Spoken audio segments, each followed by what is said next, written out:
Welcome, everyone. Thank you for joining us this evening.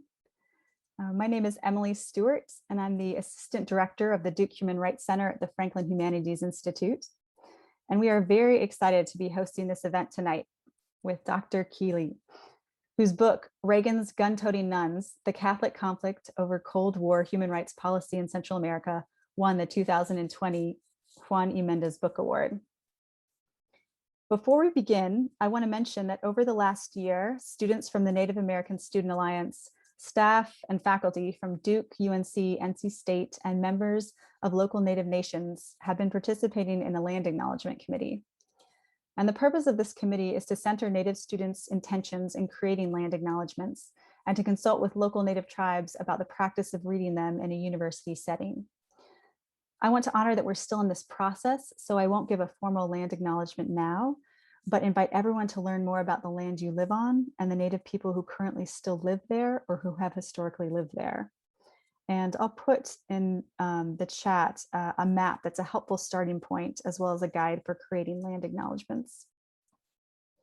I also want to mention that we will not have live captioning tonight, but we will add captions to the video before posting it to our YouTube channel next week.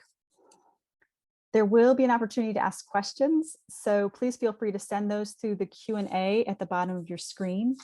If you have any questions about the Duke Human Rights Center or having problems with Zoom, please reach out directly to me via the chat, but all questions go through the Q&A directly for the speakers. So thank you again for being here, and I'm going to turn it over to the Duke Human Rights Center co-director, Robin Kirk. Hey, everybody. Thank you so much for joining us here. We're so excited to have Professor Keeley with us to talk about her fantastic book, Reagan's Gun-Toting Nuns, which probably should have won on the title alone. But our judges were just over the moon about this book and really thought it represented so much of what we want to highlight and lift up in terms of great work being done on human rights in Latin America right now. This book was part of a huge field that we went through. My fellow judges, James Chappell, who's a history professor here at Duke, Maria McFarland, who is now a senior counsel to Human Rights Watch, and Holly Ackerman, who is the Latin American librarian for Duke Libraries, were my fellow judges. A couple of things I will say about the book before turning it over to our awardee and author, Professor Keeley. I think for me, this was a really an amazing read. I came to human rights work in the 80s and 90s, ended up going further south in Central America to Peru and Colombia. But so much of what I knew about human rights and thought about human rights came from the Central American conflict.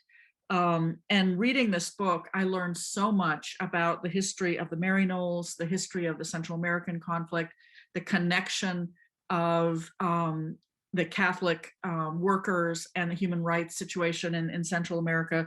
So it's a great read, as well as a really informative history of that period of time, which still in many ways is shaping our current reality.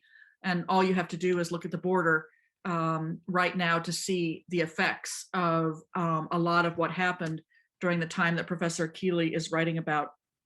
I was also going over prior to this event some of our other featured books, some of our other award-winning books, and we have some incredible books that really kind of fill out the history of this period of time, including one of our first awarded books, The Art of Political Murder, by Francisco Goldman, which was about the assassination of Bishop Girardi in Guatemala, kind of a very meticulous examination of this murder of a human rights advocate.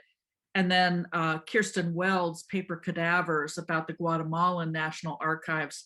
So if you have the time and look at some of the awarded books for the Méndez Prize, you'll get a really great sort of bank of books to read about Central America and human rights. The other thing I'd just like to say is this book honors the work of Juan Méndez, who was actually my first boss at Human Rights Watch when he headed the Americas Watch and later the Americas Division. And he really exemplified the kind of person who has not only lived in his own body the effects of human rights abuses as a torture survivor, but as someone who has tirelessly advocated for human rights all over the world. So we really are so pleased that Professor Keeley's book is part of this long list of fantastic books, and that honors really Juan's legacy in promoting human rights all over the world, but especially in Latin America.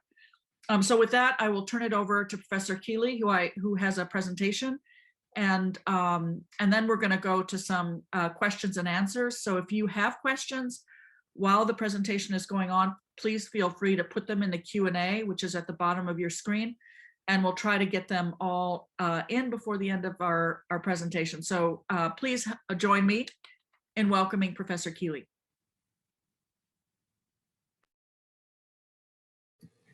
Thank you so much, Robin. Hopefully I can get my screen to share. If I were in class, I would be asking my students if they could see what I'm showing. I'm hoping that you can see what I have here on the screen. If not, I'll get a little message from someone.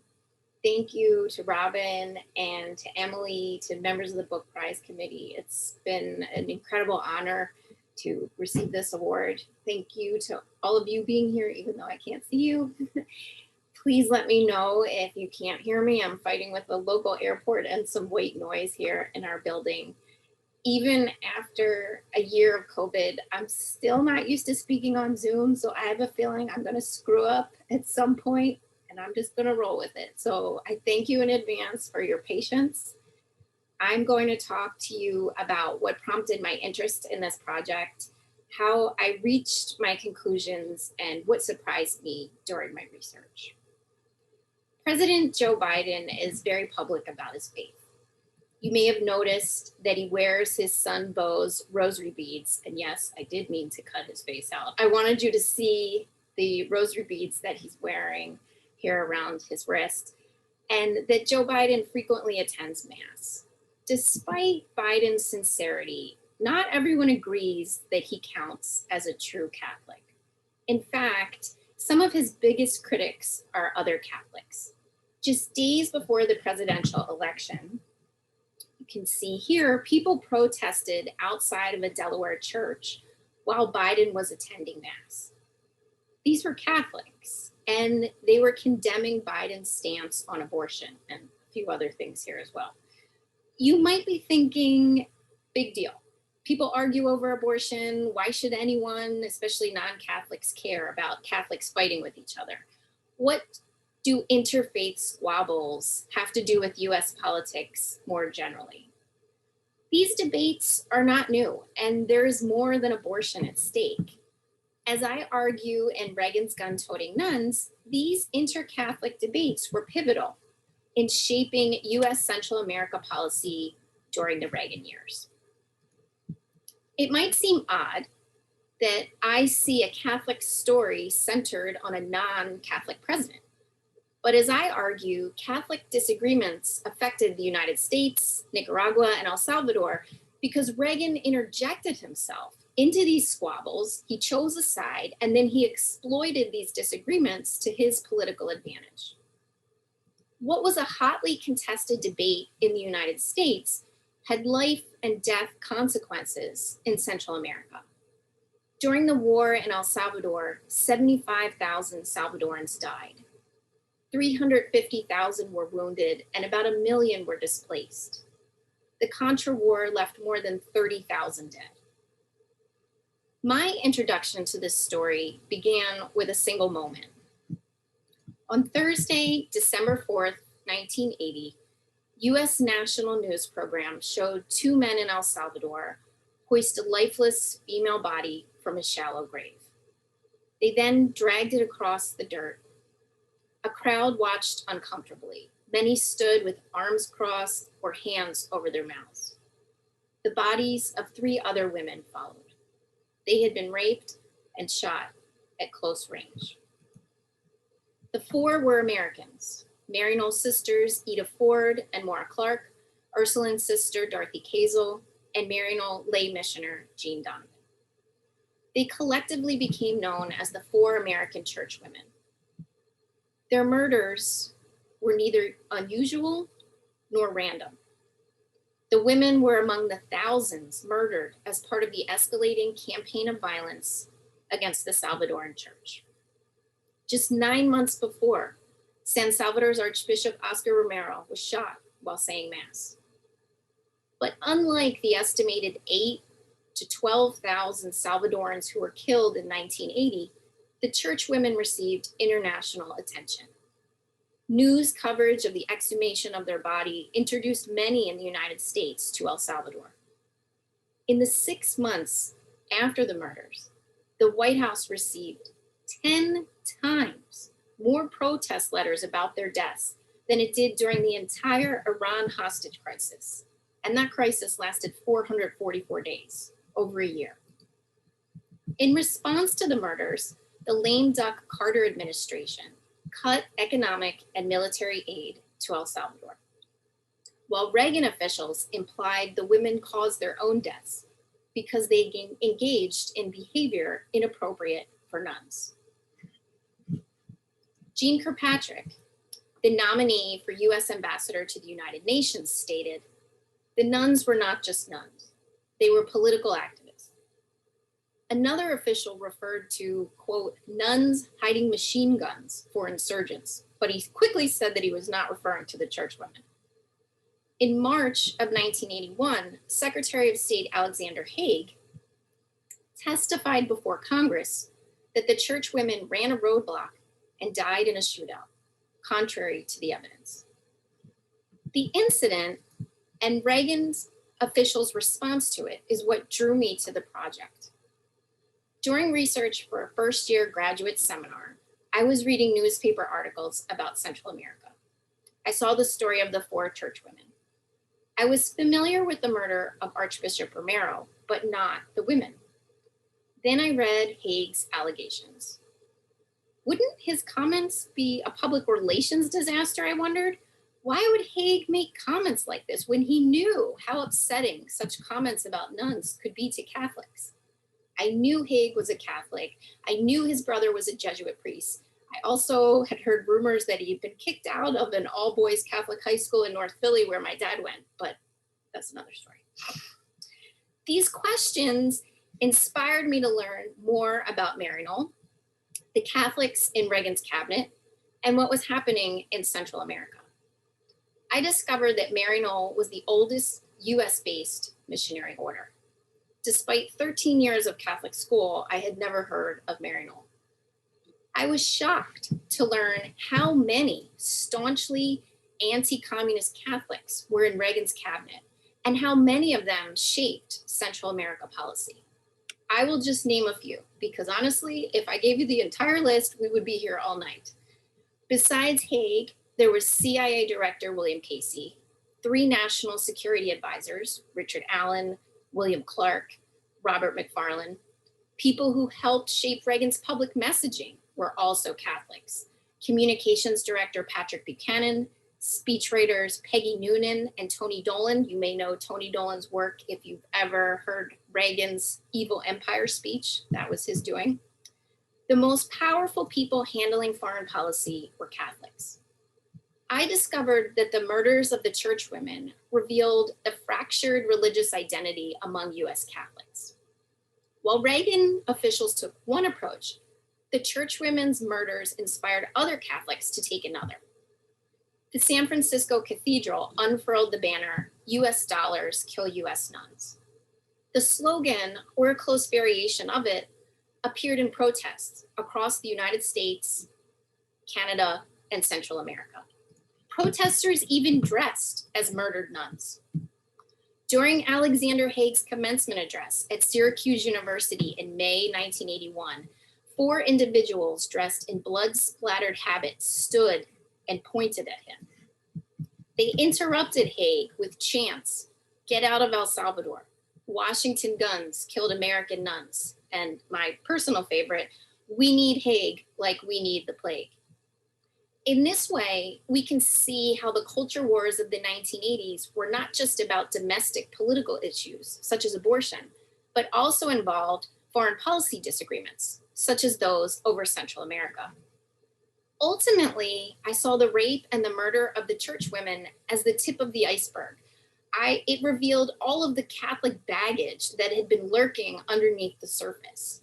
The Reagan White House provided a platform for conservative Catholics. What was at stake?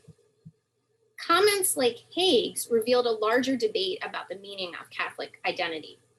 Catholics the world over disagreed regarding the church's direction following Vatican II, which was the worldwide conference of Catholic bishops held from 1961 to 65, and it brought sweeping reforms. The council prompted a re-examination of the church's role in society and what it meant to be Catholic. US Catholics, for their part, also split over the civil rights movement and the Vietnam War, especially priests and nuns' involvement in protest activities. You can see here the sisters protesting at Selma. In Latin America, controversy surrounded liberation theology. Priests, nuns, and other Catholics inspired by these ideas argued that society, not God, created inequalities. But to the governments and elites of Nicaragua and El Salvador, this was communist talk that encouraged class warfare.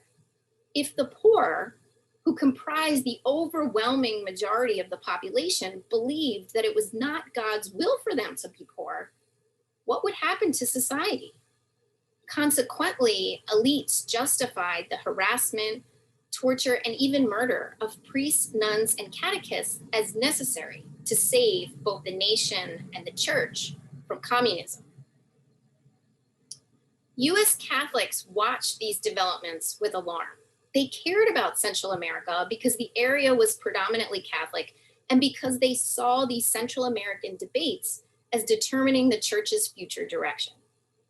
To conservative US Catholics, Maryknollers were the link between these disturbing developments because they returned from Latin America to the United States and then infected US Catholics with liberation theology. And that infection I'm using deliberately because it's the way conservative Catholics talked about it. They talked about it as a disease, just like many people in the United States talked about communism as a disease.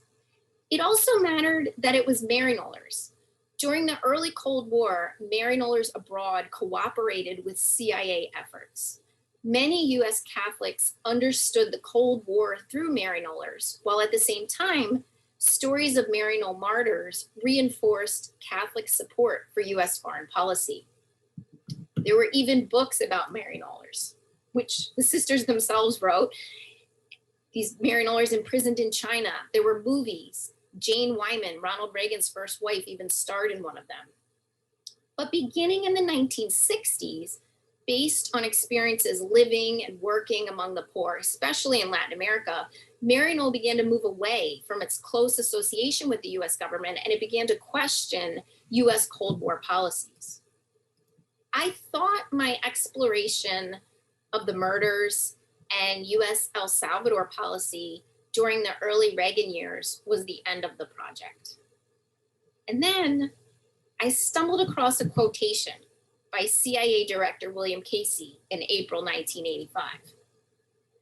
If Tip O'Neill didn't have Maryknoll nuns who wrote letters, we would have a Contra program. What was going on, I wondered? There were those nuns again, but this time it was US Nicaragua policy and it was Reagan's second term. I wanted to find out what the Speaker of the House had to do with Maryknoll, what Maryknoll had to do with US Contra policy, and why the CIA director even cared. I knew that there was a larger movement opposed to Reagan's Central America policy. So why did the Reagan administration and its allies focus on the Maryknoll sisters? Why did these women seem to take on larger than life status, at least in terms of Reagan and his allies? Both the response to the murdered church women and O'Neill's opposition to the Contra program circled back to Maryknoll. I drew the same conclusion I had before. This was about a fight over Catholic identity and how Maryknoll fit into that debate, as well as the fact that conservative Catholics had power in the Reagan White House. While in the early Reagan years, the conversation focused on the murdered church women and US policy toward El Salvador, in later years, conservative Catholics and the Reagan administration criticized Maryknoll's opposition to US Nicaragua policy and US Central America policy more generally. By Reagan's second term, even non-Catholic conservatives were echoing conservative Catholics' arguments. I found it quite jarring to read some Protestants defending Pope John Paul II. There were periodicals or organizational newsletters I read by Protestants who were condemning the Sandinistas, they said, for disrespecting the Pope. There were op-eds and other pieces of newspapers I read by non-Catholics who were lecturing Catholics like Tip O'Neill about what it meant to be a true Catholic. And what it meant, according to them, was supporting US Central America policy. I wanted to capture this idea of Catholic debates and the larger than life status of the Maryknoll sisters with the book's title. No person uttered the phrase Reagan's gun-toting nuns. By juxtaposing gun-toting and nun, the title stresses how entangled Catholic debates about the meaning of Catholic identity were with those about US Central America policy. The image of a nun as a violent revolutionary not only challenged the murdered church women's status as victims, it also revealed conservative Catholics' objections to nuns and priests' social activism. The church women became Reagan's in two regards. First, the women as gun-wielding nuns only existed in the imagination of Reagan officials and the president's allies. Second, once the fiction of a violent, powerful Maryknoller was created, the White House and its conservative Catholic supporters perceived the sisters as an omnipresent adversary. Though the murdered church women prompted protests and the Maryknoll sisters were key figures in opposing US Central America policy, Maryknoll came to represent all resistance to Reagan administration policy, to the Reagan White House and its allies. Now, you might be wondering, how could I make this argument that Catholic debates influenced US foreign policy, especially during the presidency of a non-Catholic? I contend that this was a particular moment. Catholic tensions played out the way they did because of Reagan. If Carter had won a second term, I do not believe that we would have seen the same Catholic tensions play out or the same Catholic influence on US foreign policy. Catholics disagreed regarding US Cold War policy before Reagan's election. That was not new. Catholics played central roles in Carter's cabinet, such as Secretary of State Edmund Muskie and National Security Advisor Zygmunt Brzezinski. But Muskie was no Haig or Casey. Instead, it was the confluence of several factors during Reagan's tenure that were key. He and his advisors prioritized Central America and saw it through the lens of the Cold War. Advisors, especially those who were involved in shaping Latin America policy, were conservative Catholics who saw liberation theology as akin to communism and therefore as a threat to US national security. Catholics largely led the growing opposition movement to US Central America policy. And finally, conservative Catholics with political influence clamored for more anti-communist action regarding Central America. Reagan wanted the support of these conservative Catholics, or at least he did not want them turned against him. Reagan was influenced by the religious right, but in this case, it was conservative Catholics, not evangelical Protestants. Conservative Catholics' imprint on Central America policy began to wane with the Iran-Contra revelations, and as conservative Catholics left the administration. Simply put, they lost their megaphone. Because numerically, they were smaller in the United States. There were fewer conservative Catholics, but they had this platform with Reagan. As a result, Maryknoll began to disappear from US government rhetoric. During George H.W. Bush's presidency, Maryknoll was no longer the focus. Why? Bush was not surrounded by conservative Catholics. He did not try to win their support, and he did not prioritize Central America the way that Reagan did. So how did I reach this conclusion? The short answer is many hours reading and talking to people. I became intimately acquainted with this, the microfilm reader. And I owe a debt of gratitude to all of the librarians who patiently handled my stacks of interlibrary loan requests. Rather than highlight every aspect of my research, I will just mention a few sources I used: Catholic newspapers, government archives, and speaking to people. I started by reading a variety of Catholic periodicals from different perspectives from 1975 to 1992. In some cases, I started in 1970. I scanned every issue. Why did I do this? Why did I do this when I could have just looked for articles with key search terms? I'm a glutton for punishment. No, well, maybe yes. But I wanted to make sure I wasn't creating a story based on my interest. US Central America policy was my concern, but I wanted a sense of to what extent it was others' concern in the 1970s and 1980s. I wanted to know how different periodicals presented Central America and US policy. How did Central America fit in with other foreign countries and coverage? Where in the paper was the story? Was this a front page story or hidden away? Were there photos? Did the paper juxtapose Poland and Nicaragua the way that the Reagan administration tried to? Did the paper juxtapose Northern Ireland and Central America? Were there letters to the editor, political cartoons, or advertisements about Central America? How did Central America fit in with other so-called Catholic topics? I used what I found to identify key people and then to identify archives with relevant materials. I traveled to 18 archives in the United States and Central America. I followed the same general approach with some non-religiously affiliated periodicals. So articles, organizational type of periodicals, and foreign papers based in San Salvador and Managua. I used newspapers throughout the United States to compare discussions of US Central America policy geographically and to notice any differences between religious and secular press coverage. I read organizational publications all across the spectrum. And I also searched, this was one instance where I used the keyword search, in foreign newspapers outside of North and South America for coverage of Catholicism, US foreign relations, Central America, and Maryknoll. I took a similar approach to government documents.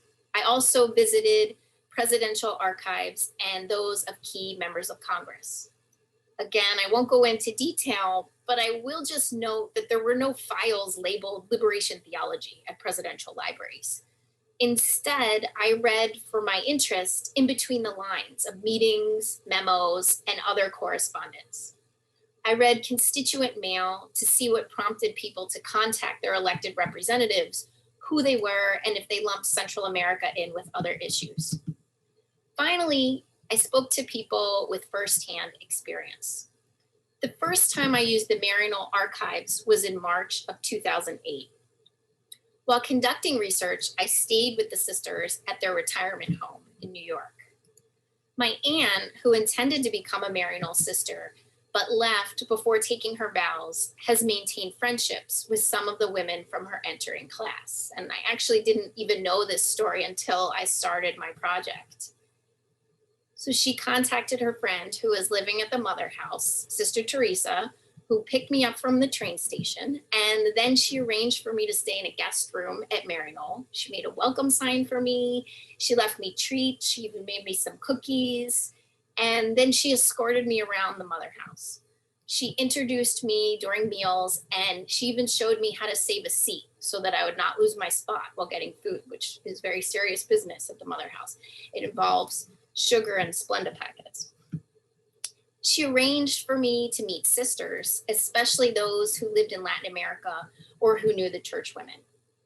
Each stay at the archives, I read about the Maryknoll sisters. Then at meals, I often found myself sitting with these same women. They shared their feelings about their time as missioners and the broader political context in which they lived. My time at Maryknoll changed the way I understood the archival documents because I gained a better understanding of the women and how they viewed their role as missioners, especially vis-a-vis the governments in the countries in which they served. I formerly interviewed sisters Teresa Alexander and Madeline Dorsey, who served in El Salvador with the murdered church women. And you can forgive my terrible photography skills. Maddie Dorsey, Sister Maddie Dorsey here, just recently passed away. I also spoke to many others, including US women religious who served in Central America who were not Maryknollers. I talked to US, Irish, and Australian women religious who protested against US policy, and I talked to activists based in the United States, El Salvador, and Nicaragua. I spent some time in El Salvador, and I also traveled there as a participant observer at the 30th anniversary commemoration of the church women's murders that were held in the country. This is a picture of the chapel that was built at the site where the women's bodies were found. There was another celebration in 2010, actually early 2011 in Washington, DC that I attended. And I went to Nicaragua in 2016 as part of a US delegation that focused on women's post-revolutionary status. What I was trying to do was combine the more formal historical approach of archives and documents with also seeing memory and how people continue to stay connected to El Salvador, those connections between El Salvador and the United States and Nicaragua and the United States, and the activism and the human rights concerns and how they have continued to this day.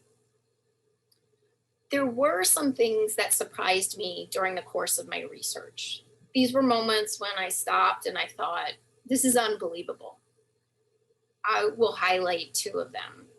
First, the calls for violence against priests and nuns in Central America were public and explicit.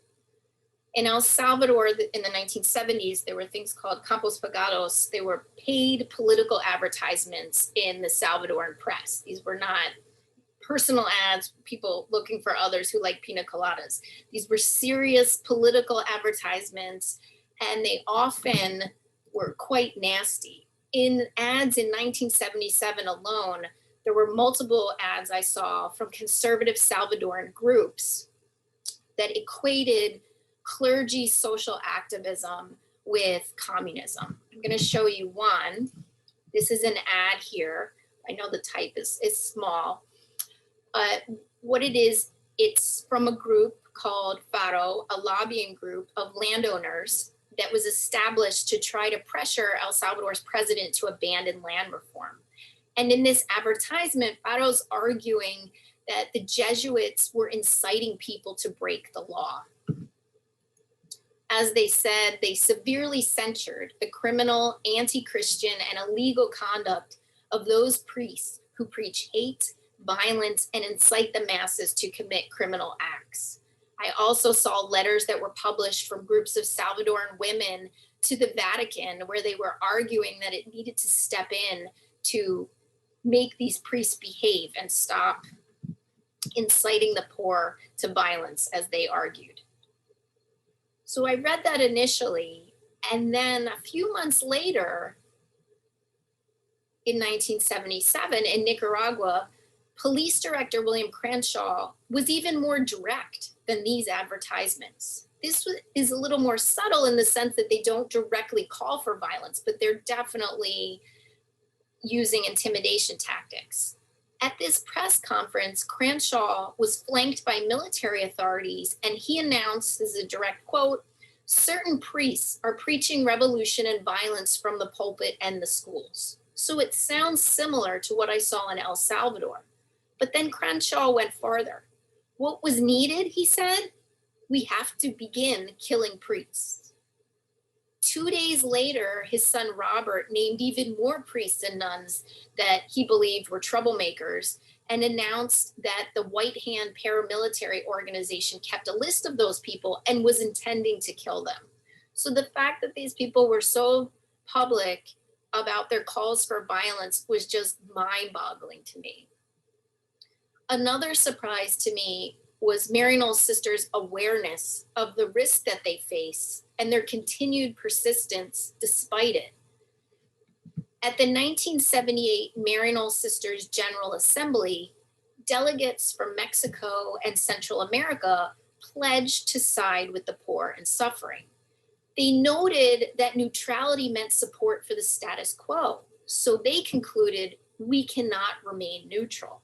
And they recognized the potential consequences, as they said, by being faithful to the gospel in denouncing injustice in society, Christians risk misunderstanding, persecutions, and perhaps even torture and death.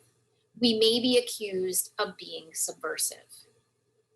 This is a powerful statement, but to me, it's one thing to make a statement like this, and it's another to live it. In 1980, Sisters Ida Ford and Carla Payette distributed food, medicine, and aid to people fleeing their homes in Chalatenango, El Salvador. The work was especially dangerous because of the state of undeclared war. They wrote to other sisters about how they felt. They talked about feeling isolated and alone. As they explained, we are pastoral workers used to having people whom we can visit, meet with, etc. Now we have no people. We cannot visit because of the times and the very real fear of placing others in danger because of belonging to the church, which is one of the security force's biggest enemies. I think right now we can all appreciate that sense of loneliness during COVID. These Maryknoll sisters not only experienced isolation, but they also lived in a constant state of danger. Still, they soldiered on. It was these kinds of stories that impacted me the most during my research. And I think it's important to consider not just what people like these Maryknoll sisters did in working for a more just and equitable world, but what it also meant for them personally, how they felt. This project began with a single moment, the gruesome murder and rape of 4 US women in a foreign country by state forces that the United States armed and supported. In following the story as I saw it, I explored human rights, religion, US Central America relations, gender, and social movements. The project raised larger questions for me. How do people's religious beliefs shape their outlook on the world and their understanding of what the US role in the world should be? How can faith supersede national borders? How can differences within one faith community have larger political impacts? What does it mean to say that human rights should influence US foreign policy? Who counts as a credible source regarding US foreign policy? In grappling with these questions, my hope is that Reagan's Gun-Toting Nun highlights the need to consider how interfaith conflict has impacted US foreign policy and politics, as well as how faith has inspired human rights advocacy, including transnational activism. Thank you, and I look forward to answering your questions. And again, I want to thank Robin and Emily and the Book Prize Committee and Duke for having me.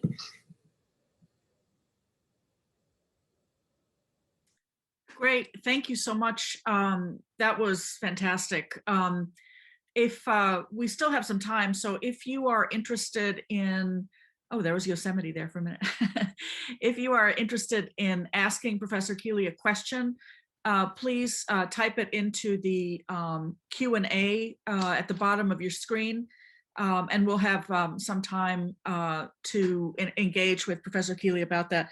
I wanted to follow up with a couple of questions just to get us rolling here. Thank you so much, first of all, for also talking about how you did the research. I think that's so interesting, especially for students.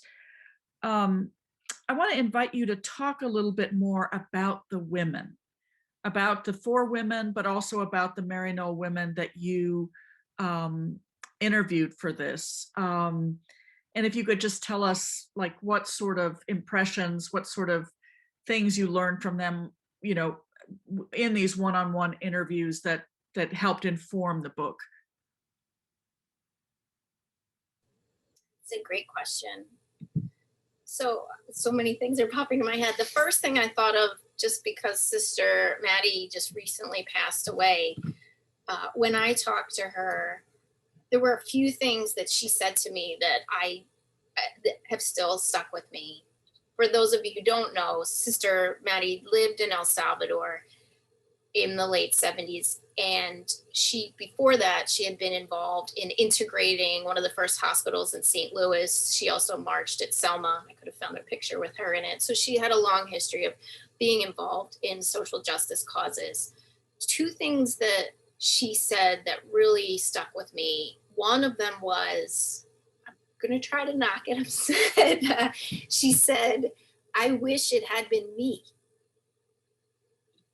When we were talking about the four women, she could have been one of them.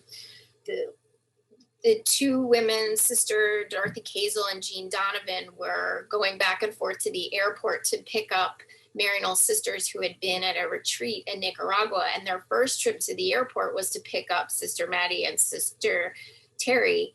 And then they went back to get Sister Mora and Sister Ida. And so I think I could never really tell in our conversation if it was kind of a survivor's guilt type of comment she was making, or it was I missed out. That was my chance to give my life, and I would have gladly done it. The other thing she said that really underscored for me how personal and raw these Catholic debates were. She told me that she had a conversation with her brother in which he defended Haig's remarks about the women running a roadblock and dying in a shootout. And I thought, wow, if the brother of the woman who could have been shot thought this, then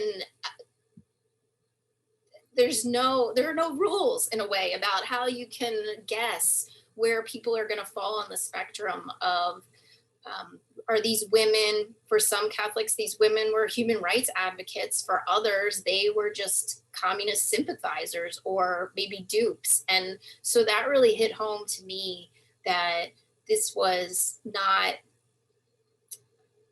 not positions that people took lightly, and that it was something that tore even close people apart.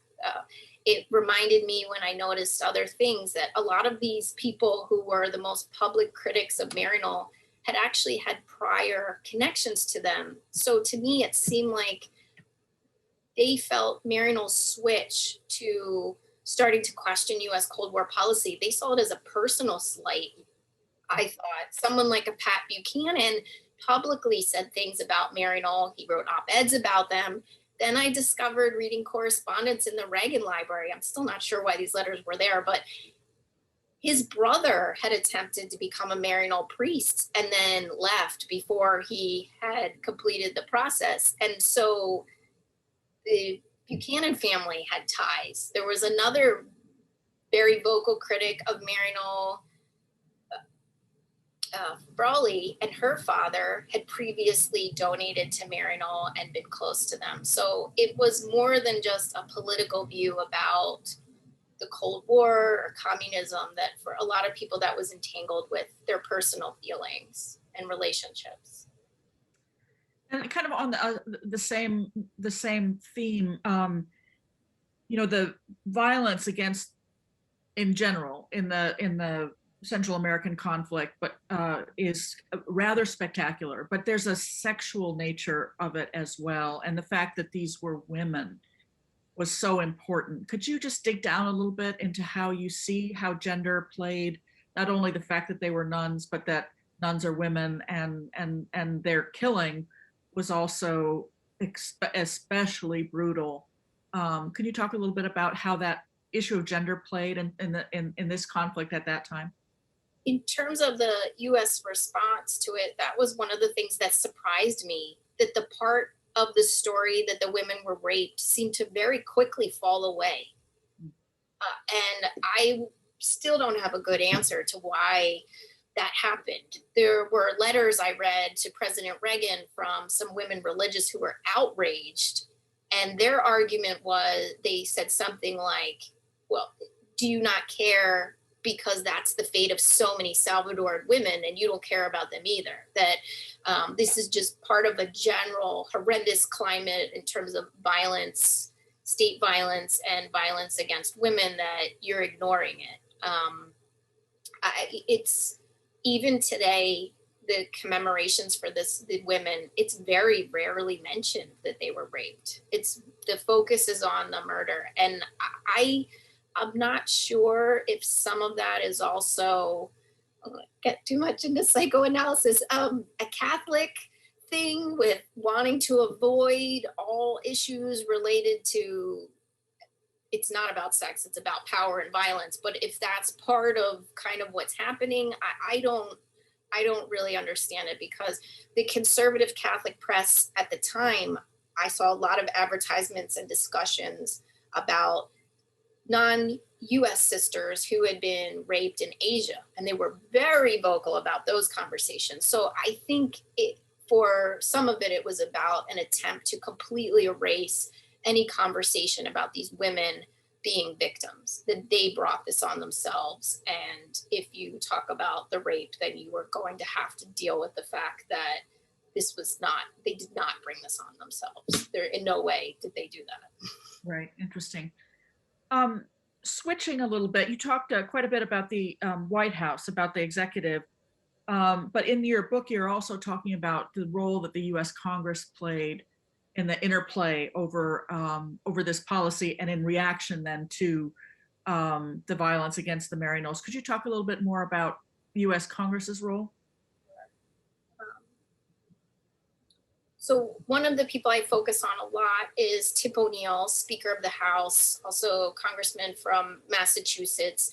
And part of that is because he had a close relationship with Maryknoll, and he was very public about the fact that the reason why he opposed US policy toward Nicaragua was because of the Maryknoll sisters, which just infuriated the Reagan administration to no end. They thought it was ridiculous. There was a point in time where there's a famous story I mentioned in the book, and I heard it so many times when I was doing my research, that Tip O'Neill was meeting with Reagan, and Reagan was saying to him, this is ridiculous. You need to support my Nicaragua policy. I get my information from the CIA. And Tip O'Neill said, well, I have a better source. It's the Maryknoll nuns. And it was, are you kidding me? That's not right.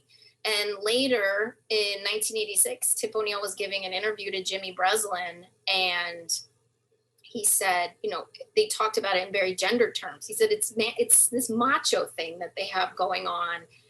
And Tip O'Neill's aide said, Reagan says Tip listens to the ladies in the long dresses. Now, the Maryknoll sisters were not wearing habits, but he evidently meant that. And Tip O'Neill said, you want me to believe the generals over these women who are experiencing this poverty and are seeing things firsthand and live by the Sermon on the Mount? This is not even a question for me. Of course I'm going to believe them. So for him, it was that he honestly believed these women were more credible sources when it came to understanding US foreign policy. He was not the only one that felt that way, but there were other Catholics in Congress, like Senator Jeremiah Denton from Alabama, who definitely felt like this was the exact opposite than what you should do. There were many other members of Congress who felt it was just ridiculous to listen to these women, which I found interesting because the US government has a long history, especially in the 1800s, of using missionaries as sometimes even working consuls and in the foreign service. But when it came to these women, it wasn't acceptable. So some of it was because they were challenging US foreign policy views, but a large part of it, I think, was the gender dynamics. So much so that Tip O'Neill's critics even drew him as a nun at one point in a paper. He looked a little bit more like the Flying Nun, but the idea was that he was listening to them so much that he himself had become a nun, and that was ridiculous. Oh, it's so interesting. I mean, that use of gender is so interesting. You yourself actually have come to this through kind of a long, varied path as a human rights activist and as a lawyer. And what this is kind of a more general question, but what drew you to history as the way to approach this? Because you've really had several hats, and I just want to maybe also for the students who are listening, like what's the pathway that gets you to history as the way to engage with this particular story? It was messy. When I was a senior in college, my advisor said, he recommended that I go to graduate school for history. And I said, no way, no more school. And the last thing I want to do is teach. That sounds terrible to me. And then the irony is that when I was practicing law, I was a public interest attorney, and I spent a lot of my time teaching people how to defend themselves in court or teaching lawyers ways to approach things. And in my spare time, I was reading a lot of history books, like the Armenian genocide, lots of uplifting things. And so I thought it was in the back of my head, but this is not something I would recommend to the students. What really pushed me over the edge, I was at a barbecue at my boss's house when I was working at a legal organization, and her husband was a professor, and I was asking him about his job and how he liked it. And he looked at me and he said, well, it doesn't matter if you're interested in it. You're too old. And I thought, okay, if I want to do this, I need to do it now. Not because he says I'm old, but because I need to make a decision. And so I looked into it, and I thought, I really like teaching what I've been doing with being a lawyer and helping people. And I like that I'm spending all of my time reading and researching. And so it kind of just circled back. In the beginning, I thought I was going to do something about Northern Ireland, but I thought, I don't want to interview people and be too close to them. And then I think it wound up being that I addressed all the same questions, just with a different geographic focus in the end. So it wasn't a straight path, but I definitely can see the different things that I've done in the past as influencing how I view the sources that I encounter, the role of memory and pain in terms of conflict. I haven't lived in Central America for long periods of time, but I was able to use some of my experience in Northern Ireland and working with victims' families to think about things with Central America as well. I think it also helped me in approaching people talking about difficult subjects. A lot of what I did in Northern Ireland was talking to victims' families. Some of them were conversations. They hadn't spoken to anyone about the violence until I was talking to them and interviewing them. So I think that helped. The famous Northern Irish saying, whatever you say nothing. My last question, and that you gave me a good lead into it, and then we have a bunch of questions from the people listening. Did you ever consider interviewing the killers? Because they have been identified and prosecuted. Some of the masterminds actually tried to enter the United States and have been deported. Did you ever consider that as part of the research? I haven't, to tell you the truth. I did interview people that were involved more on the, there were some things I also got locked out of. I tried to get to Michael Novak's papers, for example, and initially they told me what I needed to do to get permission. He was involved, not super officially, but he was the human rights advocate representative to the UN for Reagan.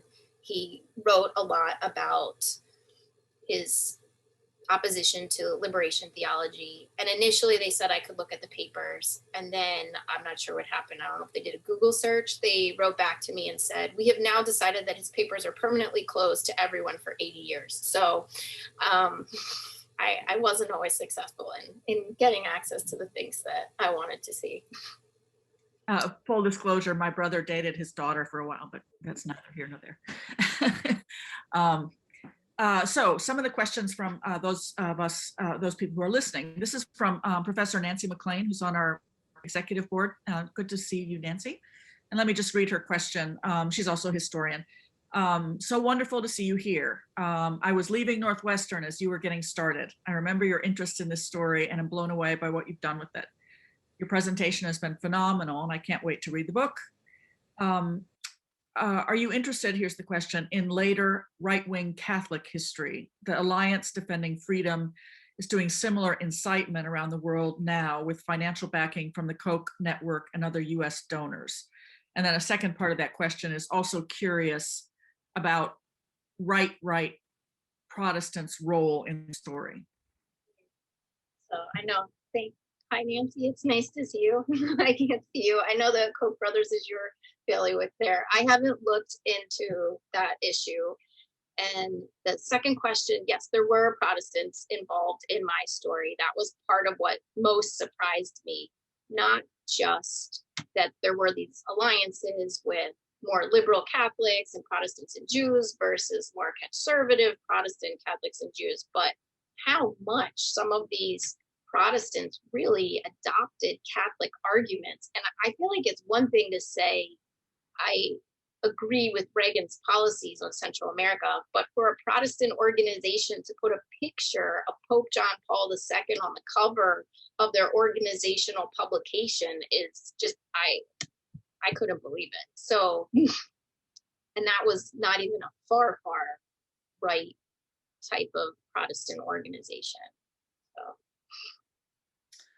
Great. And another question from one of our former board members, Dennis Clements, who's actually a physician.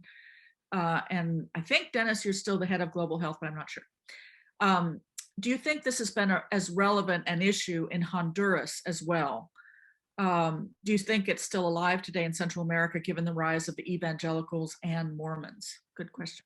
Truthfully, I don't know as much about Honduras, and even with Guatemala, I didn't look into Guatemala as much because that wasn't the focus of where the Reagan administration was. I noticed in a lot of mail that was to Congress members and to Reagan about Guatemala, it tended to be very Guatemala focused. Sometimes it brought in other countries, but it wasn't the same kind of intertwined relationship that El Salvador and Nicaragua had. But Honduras, I didn't really see very much. So I don't have an answer to your question. And this is from Catherine, and pardon me if I say this incorrectly, Catherine Massoth. Fantastic talk. Now that your book is out, how would you like to see your book taught? Where do you see it sitting in the historical field for US Central America policy? Wow. There actually is a lot of work coming out very recently about more and more about US Central America policy and stuff that will be out in the next year or two. I think it's just the timing. In the past, the US Central America shelf has been less history, I think, and more sociology or political science. So in terms of teaching, I would say, I would hope it could be part of a conversation about human rights and also religion in terms of thinking about US policy towards Central America. And this question is from Natalie Gasparowicz. Thank you so much for joining us. I loved your book and I served on a round table of your book. I know you mentioned questions of abortion and sexuality in the book. I was struck by the parallel you began your presentation with. How do you see this playing out with public discourses of Biden, if any at all? You know, I've seen there have been a lot of more conservative Catholic critiques of Biden, that whole he's not Catholic. I'm not sure if it's going to have legs the way it did in the Reagan years because Biden isn't in that camp. But overall, I think the more conservative Catholic camp in the US has better funding in terms of some of the resources when it comes to media. So even though, again, they don't tend to be bigger numerically, I think there's still going to be a loud voice that Biden will have to contend with, especially when there are issues like contraception and abortion that will be coming. At some point, that will be the issue. It won't always be COVID or stimulus packages. Definitely not. Another question, and this is from Paul Pooley. What role did the U.S. Conference of Bishops play during this time period with respect to the activism of some religious orders? And was there any split between the nuns in Central America and the leadership of their order? Great question. I didn't see any in terms of the sisters, no, but I did see some in the 60s with Maryknoll. There was a split. In the late 1960s, there were some Maryknollers in Guatemala, bring up Guatemala, who got involved in a revolutionary movement, and they were asked to leave Guatemala by the US ambassador, and Guatemala government was not too happy with them either. When they came back to the United States, Maryknoll made a very public statement and said, we completely disassociate with them. This is not the way that you behave as a Maryknoll missioner. And if I remember correctly, they even said something like, we don't get involved in politics, which is a very elastic word in terms of what I feel like that's hurled around when it's something you don't like. And by contrast, in the 1980s, the women and the Maryknoll order were on the same page. There was an incident where a now former Maryknoll priest, Father Bourgeois, went missing in El Salvador, and there was a big controversy because there was concerns that maybe there was violence again and that he had been harmed in some way, and he got a talking to.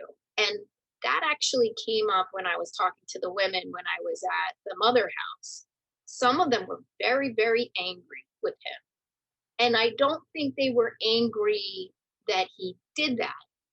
Their anger seemed to be that his actions then led to Maryknoll having to leave El Salvador. And they were there and they were upset that their mission was no more. So there were those divides in terms of how far are you going to push? What are you going to do? But I didn't see anything in the 80s. In fact, Father Miguel de Scoto, Maryknoll priest, who was a member of the Nicaraguan government, often said controversial things and did controversial things and was very public in going after the Archbishop in Nicaragua and Reagan. And the Maryknoll fathers repeatedly made public statements that said, we support what he's doing. So you can see that shift from the 60s to the 80s. And I think part of that was a different way of viewing US Cold War policy and seeing the cause of unrest as more about poverty and inequality and not communism. Yeah, and interesting to think of the drug war now as the new rationale. This question is from Joe Hiller. Thank you. I'm wondering if you could speak to your book's reception. Have you shared it with the Maryknolls? Have you had pushback from conservative Catholics? Do you have a sense of its reception in El Salvador? The short answer is no, in terms of I haven't had any pushback. I wrote an op-ed for the Washington Post that was more about Biden and inter-Catholic conflict, and I got some interesting conservative responses, but I haven't had any to the book. In terms of when I presented portions of this before it was published, just working on conference papers, one of the places I often presented it was the conference on the history of women religious, and a lot of sisters attend that conference, a lot of whom were missionaries in Central America. So I often got feedback from them in terms of how I was presenting things or how they felt I was representing their experiences. So I've gotten more on the kind of the front end. I sent a copy to Maryknoll. I haven't heard anything from them. I have heard from some other people who have been involved. There's a member of Congress now who had been involved as a staffer in the 80s and 90s, and I know that he enjoyed, sounds like a strange word to use with a book that has some miserable events in it, but he gave me some positive feedback, let's just say. Which congressperson is that, I wonder? McGovern. I was just going to say Jim McGovern. He's like one of the reliable, great people on human rights in the Congress. He also does a ton of work on Colombia. So this is from one of our professors here at Duke, Jolie Olcott. Can you tell us more about the Salvadoran media and public response to this episode and the U.S. government's response? So I did go through the Salvadoran press the way that I did with the U.S. Catholic press, but that meant that it was conservative because the progressive and liberal press had been muzzled or killed, or so in terms of the Salvadoran press, I did see some things that were interesting, or I found surprising. So there's the conservative Salvadoran press. There was a newsletter from the Jesuit University, UCA, that I read, and they talked, that would have been a completely different perspective. They talked about the frustration of the women's murders, yes, reprehensible and gruesome, but their frustration that it had become the singular focus of U.S. El Salvador relations. And that in doing that, what did that mean for all of the other Salvadorans who had been murdered? The fact that President Duarte at one point interrupted the television channels and the radios to make an announcement, and his announcement wasn't about peace talks or something more specific to El Salvador. It was about the fact that the men initially who had been involved in the murders had been arrested, even though they actually had been arrested a couple months before. But he was making the announcement, and it was this frustration that this is what the focus was, that El Salvador needed to get its act together in terms of investigating these women's murders, not that there had to be a broader conversation about violence in the country, about U.S. policy toward El Salvador and furthering that. And so that was their end. The conservative press, especially during the Carter years, it was no holds barred. They were not happy with Carter. They were not happy with the U.S. ambassador, Robert White, and they were very public about that. I mean, on one hand, if you're going to publish an advertisement that says our priests are inciting people to be violent, it's not a far leap to then criticize Jimmy Carter or the ambassador. So it's tough because I know that in terms of the literacy rates, not every Salvadoran is reading those papers. Not everybody was capable. I was interested in it because I wanted to see what that sector of El Salvador, especially since that was the one that was most closely aligned with the conservative U.S. Catholics, how they were speaking. And it helped me to see how language was circulating between the United States and El Salvador. I was shocked the number of times that I would see the same phrases in El Salvador's press, and then they would reappear in more conservative Catholic newsletters. And it was just like they were borrowing the same ideas and the same language. And maybe this will be our last question, though there's a comment from Professor Clements, who was the one who asked the Honduras question, that he said, "I'm glad you went back to school. We've all profited from it." And this is from Sydney, last question from Sydney Marshall. While conducting your research on religious political activism between the US and Central America, did you come across connections with peace and solidarity activists and or feminist activists? In peace activists in general? That's a good question.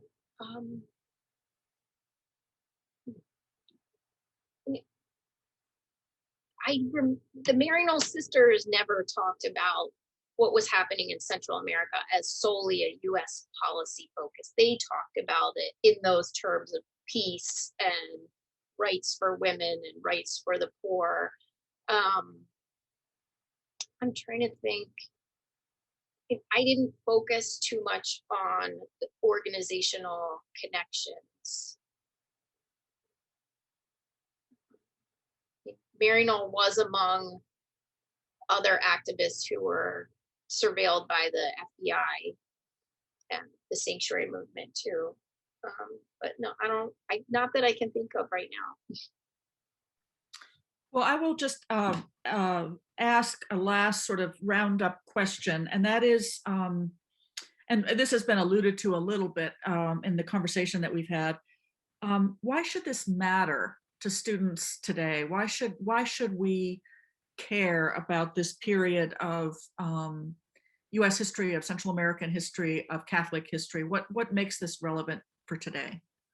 Well, you mentioned earlier about the border. I think it's really important for Americans not to see that and just think it's about what's happening right now. I think it's important to understand the United States' long involvement in Central America, and not just being involved, not just, sometimes the United States is involved in terms of maybe U.S. businesses, and it's a separate conversation about some of the things that U.S. businesses have done abroad. But I think in terms of supplying arms and furthering violence and how that has long-term impacts, this is not a story that's just about right now. If we looked at 1975, the number of people from El Salvador and Nicaragua living in the United States would be far fewer than it is now.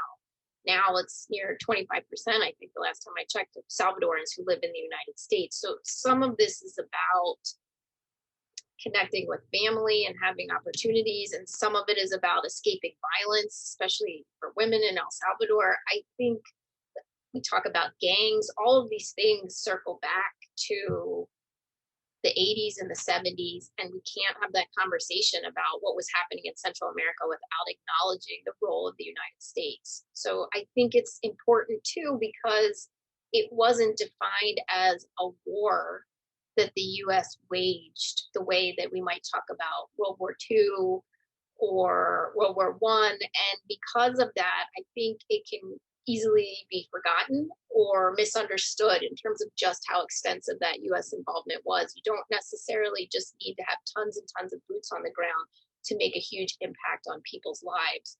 And even if the US walked away, so to speak, from the situation, there's still lingering effects that people in Central America are dealing with. Well said. I think that is a great note to end on. Thank you so much for this book and for coming and spending some time with us. We really appreciate it. For those of you who have been watching, thank you, and thank you for your questions. We will have a recorded version of this, along with my cat howling in the background. I'm trying to mute it. It is the most annoying cat in the universe. But we really look forward to continuing the conversation with you and continuing to talk about this fantastic book. Congratulations, and everyone, please have a great night. Thank you so much.